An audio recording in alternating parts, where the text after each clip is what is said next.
I was always taught never to judge a book by its cover, so when I saw my copy of Star Trek Generations proudly label itself as a strategy game, when I full well knew that it was not, I didn't think it would reflect the quality of the game. Or so I thought. Welcome, my name's Azadash and welcome to another Star Trek game retrospective video. Now, while I won't be going into full plot spoilers for the game we're discussing today, I will be going into major plot spoilers for the film. If I had to rate all of the Star Trek movies from best to worst, The Wrath of Khan would absolutely be the best. But in my case, and as somewhat of a likely unpopular opinion, Star Trek Generations would come a close second. The overall plot, the casting, which included staples from both the original and Next Generation series, as well as the excellent Malcolm McDowell as Soren, the philosophical questions it asks, and how it deals with things like loss, I thought were all really well done. Now, I was around 13 when I first saw the movie, and I had been watching various episodes of Star Trek The Next Generation in the years leading up to this. In my mind, the Enterprise had been established as an indestructible item which helped bring hope and justice to the galaxy. I even owned the officially licensed Star Trek Enterprise D blueprints, which, despite probably being a cheap cash grab, was something that as a child I would often lay out on my floor and examine in detail. Watching the Enterprise get destroyed in the film delivered one of the biggest gut punches to me that I remember, and it's something that I've never really felt since. Now, of course, I'm a lot older now, and that no doubt has something to do with it, but my point is that I didn't just enjoy the movie, but the feeling from watching it has stayed with me for many years, and it's still one of my favourite movies that I go back and rewatch every now and again. Of course, as with any movie release in the 90s, you had a decent chance of a tie-in game being released based on it. When the movie released in 1994, a Game Boy and Game Gear version entitled Generations Beyond the Nexus released alongside it, with the PC tie-in game releasing several years later in 1997. Normally, Metacritic is my first port of call to see how well a game was received upon release. However, in the case of Generations, neither game is actually listed on Metacritic. After doing a little more research and reading through a few older reviews, it's pretty clear that critics of the time didn't have a lot of positive things to say about either title. Oh, and when the review you choose to include on your packaging is a 7 out of 10, that's always a concern. Now, the game we're playing today is the original PC version. There are no fixes or patches that I'm aware of which support this game reliably running on modern hardware. Therefore, we are playing this on original hardware. This also means no widescreen or any quality of life features. What you're seeing here is the way the developers originally intended it. Story is an interesting topic in Generations. The game follows somewhat of a choose-your-own-adventure style story which uses themes from the movie.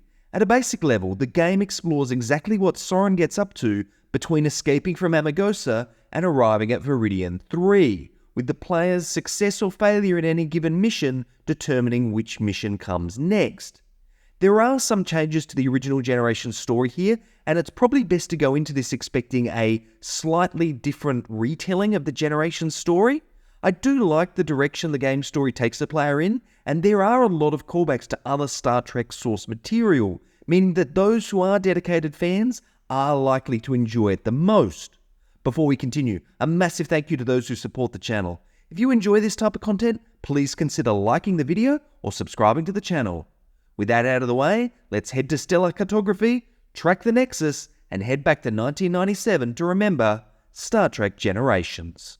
There's a great line in Jurassic Park where Dr. Malcolm says, "Your scientists were so preoccupied with whether or not they could that they didn't stop to think if they should." That line has a lot of parallels to Star Trek Generations' gameplay premise. There are many gameplay elements here, but the two that are most prominent are the point-and-click adventuring and first-person shooting. The problem is that the things which make a good point-and-click adventure game don't necessarily make a good shooter, and vice versa. Now, don't get me wrong, there are a lot of great ideas here with a surprising amount of depth. However, these great ideas are often undone by frustrating execution or curious design decisions. The core gameplay loop begins in Stellar Cartography, where you do a variety of busy work with things like scanning star systems for signs of trilithium as you work to find Soren. Every now and again, the Enterprise will intercept communications with hints on where Soren might be. You set a course for the star system that he's hiding in, and you'll soon begin the away mission. There are 12 away missions in total, but depending on the outcome of some of these missions, you may not play them all. For example, if you prevent Soren from launching his probe at the Amargosa star, you will return to Amargosa later in the game as he tries again. However, if you failed in preventing the destruction of Amargosa, you won't revisit it again. There's also space combat, but we'll get to that later. Controls are fairly simple. Direction keys move you forward, back, left and right, and the mouse serves as control for the point and click elements or aiming during combat, with a type of free look available if you hold down the right mouse button. And this is where you start to notice some of the real challenges right off the bat. As you see, the actual first-person view is only about 55% of the screen, meaning that it's presented in a very cramped aspect ratio, which dramatically impacts your overall environmental awareness, which is something you definitely don't want in a game designed for you to point and click at items in the environment. This is compounded by the fact that you need to be standing directly in front of some things on the ground to activate or collect them, meaning you either need to tap around your direction keys to find the exact location, or use the mouse look, which just feels weird, and I don't know any other way to describe it, but there's a look spring option which is pretty much required to be switched on, but I don't know, it's as if the stretched aspect ratio is playing tricks on your mind, but something doesn't quite feel right. Now, what are two things you don't want to run into with questionable controls? Platforming and swimming, and these are both here and both frustrating. Platforming is a challenge because you can't see the ground directly in front of you, meaning that more often than not, you'll jump too early or you'll try and compensate for jumping too early and jump too late, requiring something that we'll hear a lot more about shortly, trial and error. As far as swimming goes, you either sink to the bottom or bunny hop on the surface. There is no in between. The first-person shooting is serviceable at times and challenging to say the least at other times. Firstly, the aspect ratio certainly doesn't help with spatial awareness, meaning that sometimes you'll be taking damage but have no idea where you're actually taking damage from. The actual gunplay itself suffers from very slow projectile speed and very questionable physics and pathing. Oh, and on the topic of pathing, this is a huge problem at times. In certain levels, where there are a lot of enemies, it's possible to get blocked from progression and even soft lock the game, at least from a mission success perspective, with some of the positioning of enemies in narrow corridors, which when you layer on the trial and error mechanics, gets old very quickly. Now, I've mentioned trial and error a few times, and I want to qualify what I'm about to say by mentioning that I don't inherently have a problem with trial and error as a mechanic. However, there needs to be some type of incentive to continue the trial. In the case of Generations, I never felt any type of incentive, whereas the punishment for errors is extremely steep, sometimes necessitating a complete level restart as the game does not support saving within a level. Now, about halfway through the game, there's a level which sees Deanna Troi disguise herself as a Romulan and infiltrate a base on the planet Galorndon Core. And look, if you know Trek, you'll know that this makes two very good nods to the episodes, The Enemy and Face of the Enemy. And I'm only just realizing as I narrate this now that there was a fair bit of foreshadowing going on there. Anyway, so this mission sees you infiltrating this top secret base with your only weapon being a Romulan disruptor set by default to stun. After working your way through the base, you come across a Romulan commander who has a keycard you need. With no way to get this other than downing her, you stun her and take the card. Oh, and in a nice touch, it does allow for Deanna to show some of her darker instincts by continually reviving and restunning the Romulan commander. They are the enemy after all. Once you get access to this keycard, you ultimately get access to Soren. However, what I didn't realize at the time was that my Romulan disruptor didn't have enough charge in it to actually defeat Soren, forcing me to fall back to slaps, which saw me quickly meet my demise. Okay, back to the start of the level. This time I managed to track down a Romulan heavy disruptor, Great, this is a lot more powerful than my starting weapon. So I use it on the Romulan commander to get the key, only this weapon triggers the base's security system, and I'm swarmed by guards, and again meet my demise. Right, so use starting weapon on the commander, and then use heavy weapon on Soren. Got it. Right, with Soren down, it's time to use this computer to change the course of the probe he was planning on sending to the sun. Only there's no real insight on what each button here does. After poking around at a few buttons, I accidentally launched the probe at the sun myself and fail the mission. Now, I don't know, maybe this is common for adventure games of the time, but it feels to me like there could have been some breadcrumbs, at least as to what might guide me to success. Even some type of alert that firing heavy weapons could set off the base's alarm would have been a welcome addition. If this was a one-off case, I wouldn't mind, but so often the away missions require very specific actions to be done in a very specific order, which you literally have no way of telling until you actually fail. I don't subscribe that that is good level design. Now, to be fair, the actual levels themselves and the objectives, despite so often being cryptic, are thematically appropriate and do a really good job of making you feel like you're part of the movie, or at least a spin-off to it. For example, one way you can replenish your health is to use a replicator to replicate a meal, such as Klingon Gach, and then consume it. This is good stuff. You'll visit plenty of locations and they all feel very unique and well crafted.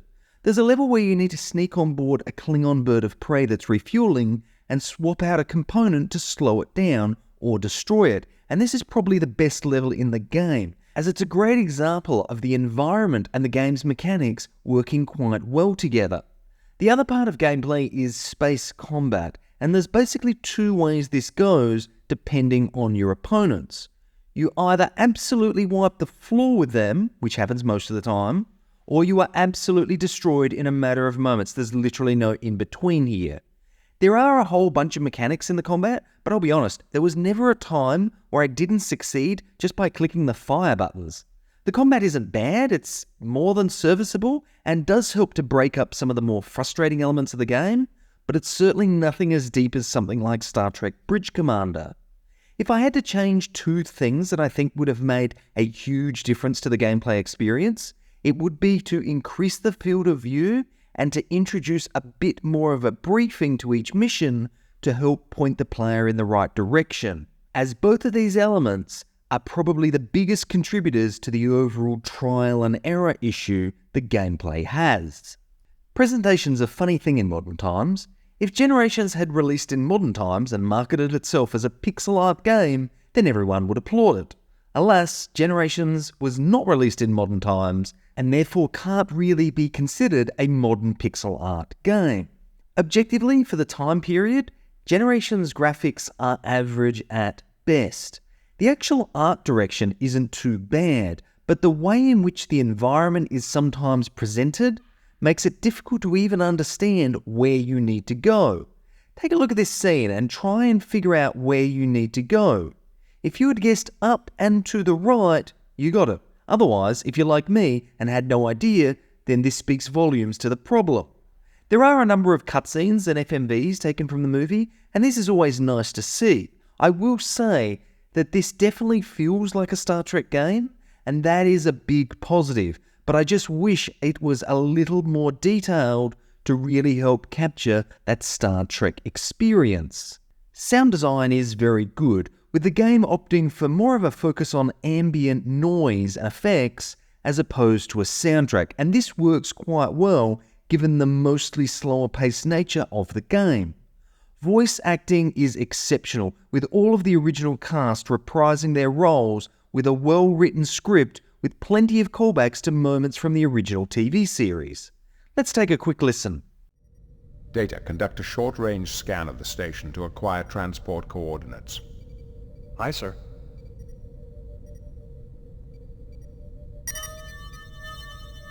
Short-range scan of Star complete. Typical Romulan tactics. Shoot to kill, even unarmed innocents.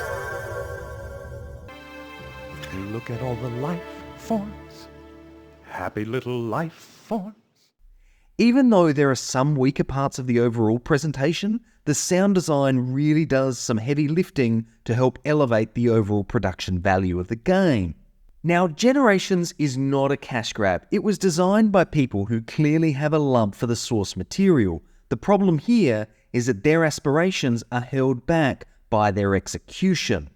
Despite me critiquing many of the mechanics in the game, it was still a good experience for the most part. Kind of like one of those games that you play once and never go back to, but upon reflection you're glad you played it. The game is about 10 to 12 hours long, although once you know how to solve the puzzles, you could probably get this down to 1 or 2. If you want to experience a bit of an alternate take on the movie and see a somewhat different ending to the movie, then Generations is probably worth it, assuming you have an investment in the movie. However, for casual players that don't really have that investment in the movie or the franchise, this is likely going to be a tough sell. But that's enough from me. Do you agree or disagree with my opinions? Let me know down in the comments below. And as always, thanks for watching.